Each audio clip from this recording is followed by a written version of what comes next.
Hi, and welcome back to the IndiePro Summit. Today, I have with me a man who's an author, speaker, computer programmer, corporate marketer, entrepreneur, and all-around great guy, Brian Massey. Welcome, Brian. Thank you for having me. Wow. Am I really all that stuff? Yes, and more, I'm sure. Is there anything else you wanted to add to that, Brian? No, the name of my book is Your Customer Creation Equation. And if you want to catch up on all the things that I'm writing about, head over to conversionsciences.com and check out our blog. We we knock it out of the park. We try to knock it out of the park every week. You do. I've been actually a long silent follower of the website and yours, Brian. I know that sounds a bit stalky, but and that's why I just wanted to have you on this summit because the stuff that you talk about is very like stellar. It's really grounded in well, science, I guess, and it's good stuff. So I definitely recommend viewers go check out the website. Well, I feel like it's Yeah. my job to help bring this to business managers so that they can use this data to make better decisions. And that's what I'm going to be talking about today. Excellent. Sounds good. So yeah, today's talk is called Everyday Behavioral Science, and you'll be answering. Well, I guess the prelude to this is that any answer now that to any question can be about a campaign. You can test before launch, Hmm. without ever leaving your desk. And I guess you're here today to show us sort of how to do that and how to integrate behavioral science. Absolutely. So yeah, Campaigns. it's the tools are such that we can very inexpensively find answers to things that we used to just have to guess about. Yeah. And this is going to be really, really powerful for businesses, especially those challengers to the market leaders. So I'm going to go over very quickly why I think you, being anyone, can do behavioral science. And we're going to actually design a landing page using some of these little studies, these little tools. Awesome. Without further ado, let's jump into it. I'm very keen to hear. All right. So what we're going to do is take behavioral science and we're going to use it to build a landing page. Now, I know that most of you guys are not that excited about these two words. Behavioral science is something that somebody else does, something that big companies with data scientists does. But I'm going to tell you that by the time I'm done with you, 30 minutes, you are going to be rushing out to see how you can answer some of these questions. Because if you're like me, I've been a corporate marketer for much of my career, going back to 1893, as a matter of fact. If you're like me, you are tired of guessing. You're tired of launching campaigns that are ho hum. Wouldn't you like to be able to launch landing pages, emails, ads that actually drove the kind of response you want? That's what we're going to talk about. And you can do this. You do not have to be a PhD to do behavioral science. Why am I so certain that I can convince you of this in 30 minutes? First of all, behavioral science is already built into our brains. We've got it wired in there. Every time you go to Facebook to see how many people commented and liked your last post, you're using behavioral data. The last time you purchased a pair of shoes because they had the highest star rating, you're using behavioral data. And when you decided not to buy that cappuccino machine because it had a couple of bad reviews, you're using behavioral data. We know how to do this. The New York Times bestseller list, the Rotten Tomatoes freshness list, the Billboard charts, and even the laugh track to your favorite comedy. These are all ways that we're making decisions based on other people's behaviors. My 14-year-old even knows how to do this. He's 17 now, but when he was 14, he was building his first computer. And yes, I was quite proud of that. It's kind of a rite of passage for geeks like us, like the Padawan building his first lightsaber. And he was down to the last component, the motherboard. This is a really important part of the computer if you've ever built one. You get this wrong, the whole thing's going to be trash. It's just not going to perform the way you want it. And he had narrowed it down to two. They were the same price, same features, everything looked the same. One was a 5-star and one was a 4-star rated product. But he was smart enough to know that he also needed to look at the number of reviews. So the 4-star computer had 250 reviews. The 5-star computer only had 5. And if you're with me, you're saying right now, well, you can't believe the 5-star. believe the 4-star. You know that because it's wired into your brain. In statistics, we call this little n. This is the sample size of our sample of the number of people who bought this motherboard. They're the ones who reviewed it. And we know that a large sample size is better. So when we see a sample size of five reviews of to get a 5-star review, we know that it really could be a 3-star product or even better, because the data is not in, it's not enough. And there's another thing we're going to associate with this. Why is there only 5 reviews? We're starting to intuit something called the population. Big N, the statisticians say big N for population size, or number in population. And the population is the number of people that bought it. So we think that if there's a small sample size here, there's probably a small population. There's not very many buying it. That can be because it's new. That can be because it's just not a very good product. Ultimately, what we're going to do is say we want a 4-star product or something that's rated 5 stars that really could be a 3-star, 3.5 or 4-star product. We'll probably go with the 4-star product. We know how to do this. So let's apply this to a landing page. And as I go, I'm going to point out some other situations in which you're going to use your common sense. But a landing page is a very powerful thing. We can use it to leverage the acquisition cost, to lower the acquisition cost of anyone that's coming from an ad, from an email, from a social media post, or from a link on one of our own sites. And to understand what I'm talking about for a landing page, I'll tell you this. There are only 2 jobs of a landing page. You ready for this? The first job of the landing page is keep the promise made in the ad, the email, the social media post, or the link. If you don't know what promise is bringing people to the page you're building, you're probably not building a landing page. You're building a information page, or you're building a home page where anybody can find it through a number of different ways. Landing pages are specific to the campaign that you're building. The second job of the landing page is to get the visitor to make a choice, bring them to action. And if you do a good job, the choice they make is going to be to take action on your site, to become a lead, to purchase the product, to subscribe. That's what we want it to do. So 2 jobs: keep the promise, get the visitor to take action. So this is a complete landing page. It has a offer, which is the most common offer on the internet, but not a very good one, submit, and the simplest of all forms to take action, a button. Now, if submit is not a good offer, then where can we go to find the right offer for our landing page? Well, it's going to flow from the ads. So why don't we go find some behavioral data in our AdWords data or in our emails? This data is ideal because we can go in and see what ads are generating the most clicks. And if we design a landing page that gets visitors to take action, keeps that promise and gets visitors to take action, then we know we're going to have a higher conversion rate and a lower acquisition cost. We did this with one of our clients. We went out and said, okay, what kind of offers are really working? This company builds window treatments, shades and shutters, all the way from basic stuff to automated stuff that you control with your iPad.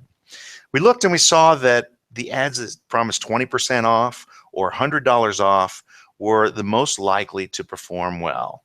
This is a transactional buyer. They love to buy. Well, here's the landing page. Unbelievable savings and free installation. Take the stress out of shopping. Transactional buyers don't stress about shopping. They consider it part of the fun. They consider it a full contact sport. We figured that this page was not treating was not delivering on the right offer. So we took the $100 off power shades and we designed a slightly different landing page. And this one we say in-home manufacturer discounts. That's the headline. That's what transactional buyers are looking for. We made sure that we mentioned the $100 either in the headline or the subheadline, and then we designed the copy for those transactional buyers. This gave us a 40% increase in booked appointments for people to come and spec these shades in. This is huge for a campaign to find this kind of a swing. And all we did was keep the promise. And this data follows the rules. So we have a good offer here. We have a landing page that keeps the promise. AdWords and emails are sent to prospects and customers, people who have opted in either by opting in for the email or by typing in a keyword that signifies them as interested in your product. It's large data. The little n is a large sample size, representative hopefully of the entire population, because AdWords run for a long time and your emails are going out week after week, ideally for a long time.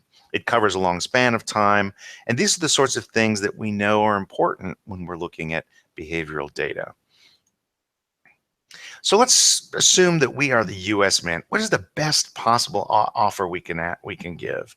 How about discounted dollar bills?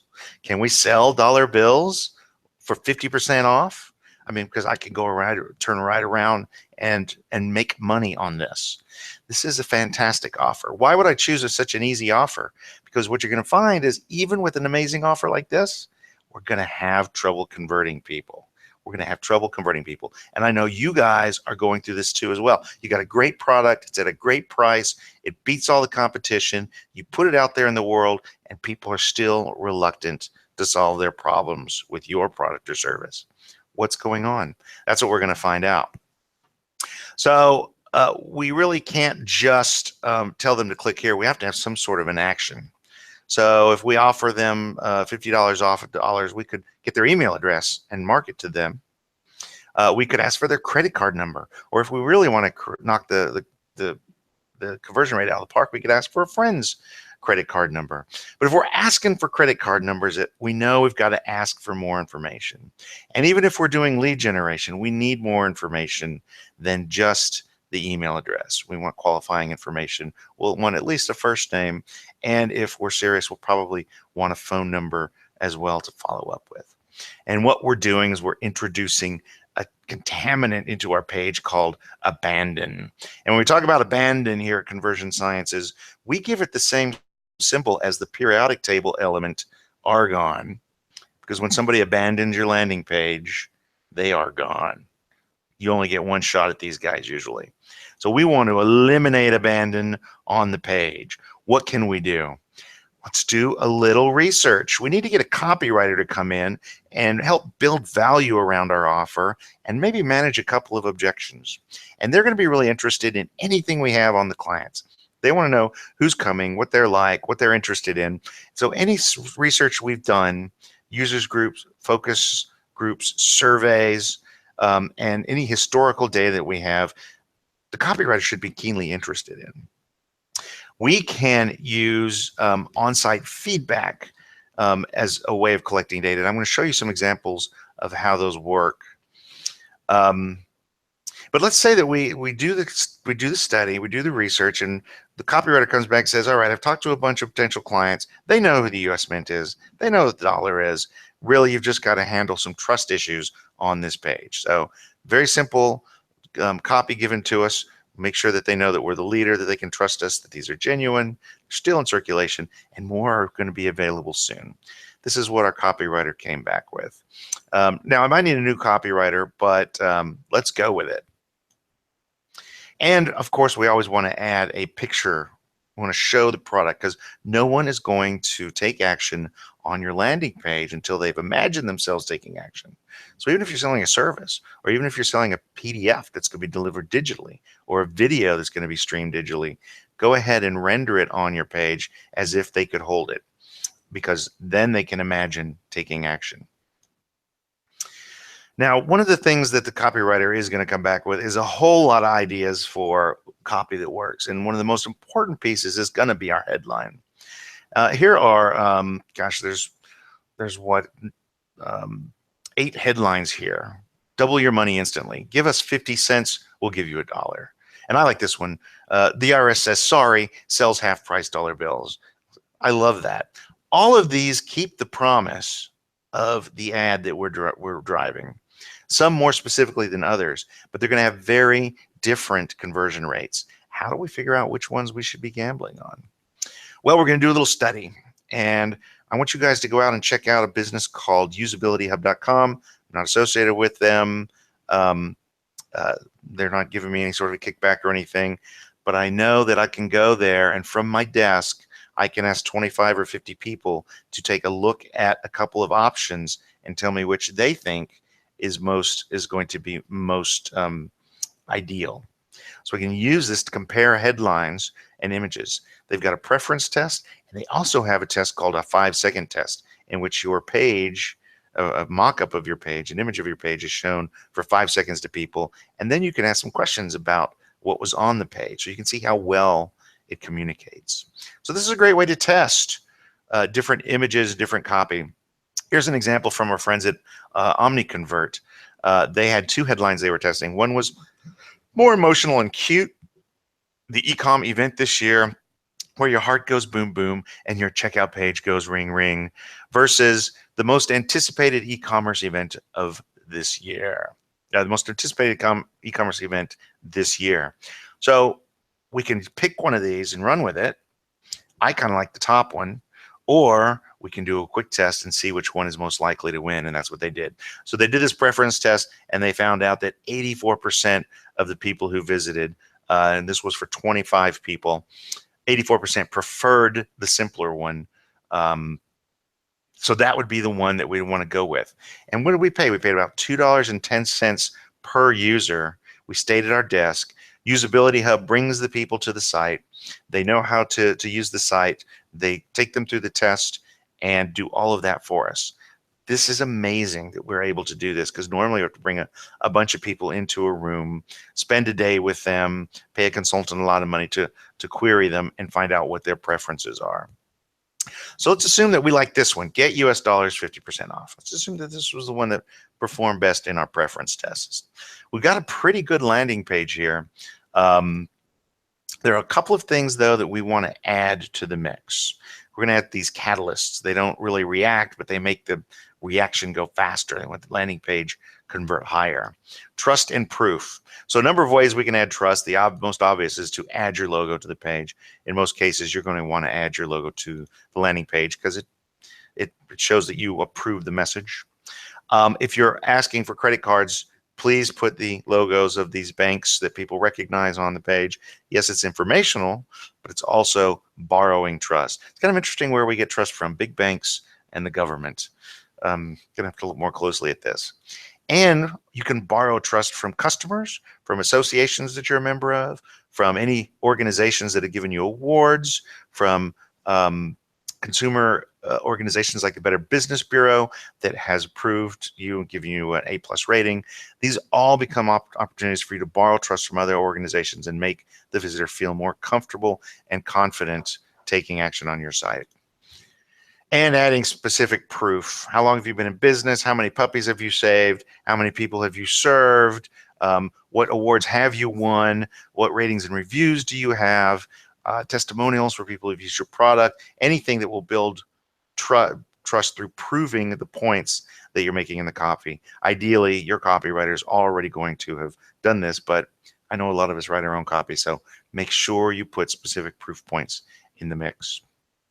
So we've got a bunch of stuff on our page. Now we've got to wonder about the layout. How can we get people to see the right parts of the page? We're going to be bringing in a designer soon. Notice that we haven't brought any designers in yet. Too often the designer will come in and want to add rotating banners and background animations and stuff. We don't need that on our landing page. We only need elements that will make our visitors feel comfortable taking action. There's now a company called Sticky.ai that can do eye tracking studies using webcam. Again, I don't have any sort of relationship with them. I just am in love with this. Because we did an eye tracking study in 2011. We had to have an expensive infrared camera set up. We had to have some expensive software running in the background. We brought 23 people through our office over the course of 2 days. It took weeks ahead of time to set up, and then weeks afterwards using the software to get the results out of this. I think we probably spent between $15,000 and $20,000 on our eye tracking study. Now, sitting at my desk, I'm able to do this. And this was just to gather some data on a page that was being proposed by inbound.org folks. They wanted my opinion. I was like, well, I need some data. And this isn't a video of about 50 people viewing the page all added together. So this is like an average typical of how someone would view the page. Of course, the places you can see are where the most people are looking. The places that are dark and shaded are not being seen. You can get heat maps like this. You can get scene maps. all generated for you automatically. And you can see the bottom of this page is just not getting viewed. And there's something going on with this screenshot in the middle that's like breaking the page up. So I went a number of theories that come from this, and you're going to be very interested in what eye tracking says to you.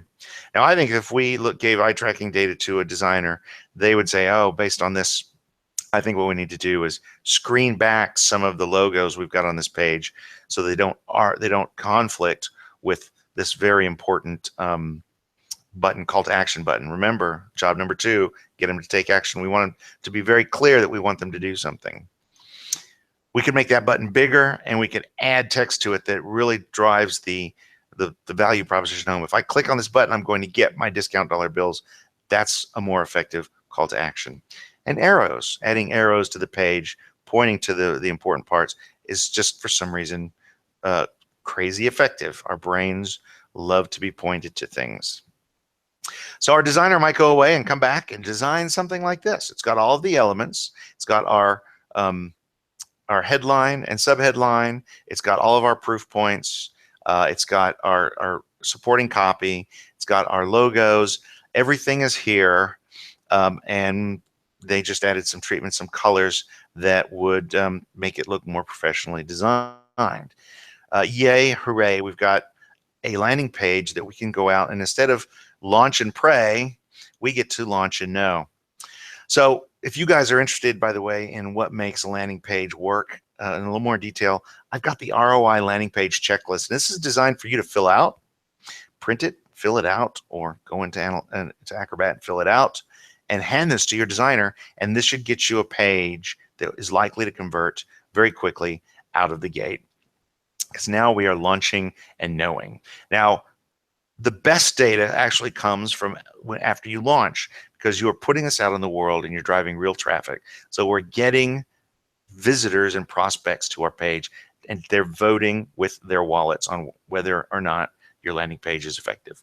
So we want to make sure that we have analytics set up for this page, that we're tracking visitors, where they came from, where they go, how many of them convert, how much they convert for, how much they're buying, etc. And Google Analytics and Adobe Analytics are absolutely designed to do that. I also recommend that you put some heat map software behind that, generically called click tracking and scroll tracking software. A couple of tools I recommend are Hotjar and Crazy Egg. Crazy Egg is one that we usually recommend for our clients. What this does is it tells you how far people are scrolling on your page and where their mouse is clicking. This is a great example, because if you look at the bottom down here in this dark blue part, this is where very few people are seeing it. Not many people are scrolling this far, and that's where the form is. That's where the call to action is. So this page had a definite problem. And you can see where people are clicking, so you can see what questions people have, what features, in this case, what features on the purchase page, on the pricing page are of interest based on where their mouse is moving and where they're clicking. So you're collecting this data the whole time, and you can begin to diagnose problems with your landing page as you go. So once you have this, and a number of other tools, for instance, Hotjar offers session recording where you can actually watch people using the site, you can begin to generate ideas for how to improve your landing page. And the supreme court of behavioral science, behavioral data, is the A/B test. You can go in and say, okay, well, based on what we're seeing, maybe there's a problem with this design. Maybe we need to go back to something simpler. Maybe we need to add, for a limited time, a little bit of scarcity to our headline. Maybe we need to show the dollar bills more obviously. There are any number of ideas you can come up with, but if you're using this behavioral science to figure out which ones are most important, which ones are most likely to be an issue, you won't be testing crap. You'll be testing things that will really make a difference. Here's an example of a landing page redesign we did. Now, this was a bottom-up landing page. Most of the time, you want to change one thing at a time. But here we did an A/B test and found 16% increase simply by rearranging elements on the page. Finally, the A/B testing doesn't give you this rich qualitative information that you get from like surveys. So I always recommend that you, on your thank you page or your receipt page, that you add a thank you page survey. And you can get these from Hotjar. If you have an A/B testing tool like OmniConvert, they provide those. There are a number of other companies that provide pop-over menus like this for which you can get feedback from your visitors, but put one up there that just says, what almost kept you from buying today? What almost kept you from signing up today? And let them answer the question in a large form field. You'll get some very interesting information. Here's a client that had a light version and a pro version of their product, and on the light page they wanted to ask the visitors why they bought light and didn't buy pro, and likewise when they came to the pro side they wanted to find out why they didn't buy light, and they got into some amazing information from this simple poll. So think about what you could be asking on your thank you page. People have already been through your site, so liking is going to say that they're probably going to be, you're going to have a high completion rate, and they're going to be very knowledgeable because they are your clients. So before I take some questions, the big question for you is, what question have you got about your current campaign that you're working on now that you could use one of these tools to answer some questions on instead of guessing?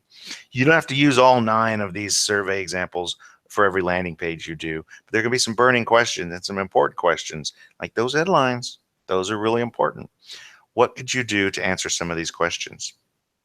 How are you going to discover your answer for that? So are you going to use data from AdWords and email? Are you going to go out and launch a survey? Are you going to use small group research like we have at Usability Hub? Eye tracking, will that help answer your question? Those are usually layout questions. You could do form analysis and find out how many, if you've got too many forms from tools like Lucky Orange. Session recordings, are you going to watch some session recordings to see how people are using your pages, using your site? Are you going to be examining heat maps? Are you familiar with Google Analytics? This is how you essentially walk around your website and see how things are going. And then, of course, A/B testing, the Supreme Court of data. Are you going to put some of your ideas to the ultimate test? Or are you just going to keep guessing? Because that's what the other option is, launch and pray. So that's my presentation. Did you have some questions for me, Russell? First of all, thanks, Brian. That was pretty amazing. It is pretty amazing. It is. I have worked a bit with this conversion stuff, especially recently with a couple of clients, and I find it fascinating. The more you get into it, the more you can find out. And some of those tools that you mentioned are just awesome. I hadn't seen the video. Was it the sticky.ai? Sticky.ai. Yeah, watching that video on replay is just phenomenal. Yeah. It's some good stuff. By the way, if you're sitting at your desk and the boss is going to walk by, that's the sort of thing you want playing on your screen. Makes you look really smart. Yeah. You could just put that on the wallpaper or something. Just hopefully you can play video or something. That'd be great. The other tool I was going to mention that I've had a bit of experience with, just with the heat maps and all that stuff, is Mouseflow. I don't know if you've had much experience with that. You know, we've played with Mouseflow, and there's a couple of things that we need, a couple of more advanced tools. Like we need to integrate with our A/B testing tools so that we can see how the mouse is moving on different treatments of a same page. So there's Mouseflow is a very inexpensive, very simple tool to use. We need a little bit more feature set. So yeah, sure, that's all right. It might be a good intro product for people if they haven't had that much experience with. Yeah, you can't miss with it. I just like it sort of combined all together, I guess. We're seeing a lot of that. So one product that has mouse tracking, scroll tracking, session recording, and then these what they call personalization, but use of overlays to provide personalized or page triggered offers. Yep, and I find those sort of tools combined with Google Analytics gives you way more a more holistic view of your website and the traffic and visitors and what they're doing. Yeah, because Google Analytics will tell you where the problems are, but it won't necessarily tell you what the problems are. Exactly. And actually seeing the video, the playback recordings of people's visits are just amazing. Yeah, it can be really boring. It's probably the most boring tool. You got to watch over and over again. But when you find that thing, you could never have found it in any other way. Yep, totally. Anyway, so I'll jump to the questions. I know we're a bit short on time. So this one's from Beck. A little bit different, I guess, to what you were talking about as far as landing pages. But she asks, if you're starting for absolute ground zero with a service-based product, How do you cut through in a world where people are increasingly fatigued with social media pop-ups, sales funnels, all that sort of traditional marketing, events online? So the question is, I guess, but how do you cut through? Because I mean, there's a lot of people out there using social media, especially advertising, oh, pop-ups I on the see. websites, the traditional sales funnel. How do you cut through when so many other people, especially in service-based product, are doing the same things? Yeah. So you've got to find that thing for your audience. So Facebook right now is one of the best opportunities to generate inexpensive visits. Now it's more difficult to convert because it's not intent based like AdWords, like search ads are. It's interrupt driven. And so what I've seen is those of our clients who are good at driving Facebook ads that we can convert, they have to spend a lot of time on the front end figuring out what works. So Facebook is amazingly well targeted, but you have to find the right combination of what your target, your audience, that ad that's going to get them to click, and that landing page that keeps the promise and gets them to take action. So it takes a lot of research, but it's like anything. A lot of clients will come to me and say, oh, I think we're too expensive, or the market's turning commodity. If you feel like price is the issue, the first place you should look is value. How are you building value? What words, what images are you using to build that value? And what is the real offer that you want to be looking at? So ultimately in Facebook or wherever you're advertising, where there is a lot of noise, think about building that value. Good copywriters, people outside the company, get them to come in and look at it. Pull that research that you've got together, do surveys, use some of these tools to do surveys, float some example ads. You just have to spend some money and some landing pages and see what's working. I mean, it's very inexpensive now to collect this data. Yeah, excellent. Good answer. And I've got another one from Brooke. And she's got a sort of a gender issue. She's interested in the men sort of versus women in relation to behavioral science. She sort of gives an example. She's got 95% of her clients are women, but the men spend on average 80% more money. So yeah, and we're gonna get in we're in the danger of stereotyping. We don't want to stereotype. There are marked differences. There's physical differences. You know that a woman has a larger corpus callosum, which is the connection between the two hemispheres of the brain. There's like 4 times more connections there. So it's a physiological thing. So we do think different. And when we stereotype, we think we find more transactional buyers among women who are looking for, the greatest fear is to spend $1 too much, versus men who we stereotype as shopping more relationally. They're looking for a person to help them choose, because their biggest fear is choosing the wrong thing. They see shopping as part of the cost. Transactional shopper sees shopping as part of the fun. And stereotypically, we know that men tend to like beeline for the product they want and then leave. And if they don't find it, it's a total waste of a day. Whereas the women, we stereotype them saying they've gone shopping. So you've got to, I would look very closely at this relational versus transactional setup. One thing you will find is that women don't just across the board like pastels and pinks. So don't default to those kind of hackneyed stereotypes. In either case, get to know your visitors. And when you do some of these surveys and have people visit pages, and you start to know what headlines work, and you start to know what ads work, fill out your personas. Go ahead and do that. Fill out your buyer personas, and they'll keep you focused on what people really want. And you may find that you have a lot of skeptical women who are really looking for someone to help them, who are going to be relational buyers. So we don't want to stereotype too quickly. But the more you know about your visitors, the better you're going to be at making money, and you're going to be kicking your competitors' butts. Excellent, thanks, Brian. I've just got one more quick question, and then we'll wrap up.